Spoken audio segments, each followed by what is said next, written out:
Hello everyone! Ako po ay isang TikTok affiliate at magwi-withdraw tayo. Papakita ko sa inyo kung paano natin ma-withdraw itong ating commission for one day lang ito. Nagkaroon na tayong 112. Dapat po naka-program na ang ating GCash account, nakalink na sa ating TikTok account. Para one click lang, pasok ka agad ang ating commission.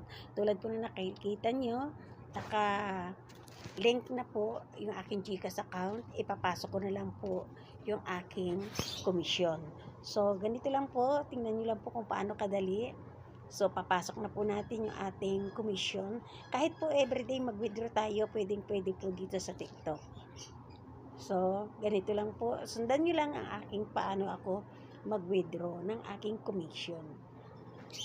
Ganito lang po kadali. And, basta mayroon na po tayong GCash naka-link. So, nakalagay na po dito, withdrawal in progress. Hintayin lang natin. A few seconds lang po, pasok na sa ating GCash account. Hindi na po natin kinakailangan maghintay ng a few days or a few hours. Hindi po, automatic po, papasok agad. Basta mayroon po tayong magandang signal. Katulad nito, pasok na po. Then, i-double check po natin kung pumasok na ba talaga para makita nyo. Ito lang po ang makikita nyo, withdrawal. Pumasok na po at zero balance na nakikita nyo. Ganun lang po kadali ang pagpasok ng ating commission sa TikTok to GCash. Thank you for watching.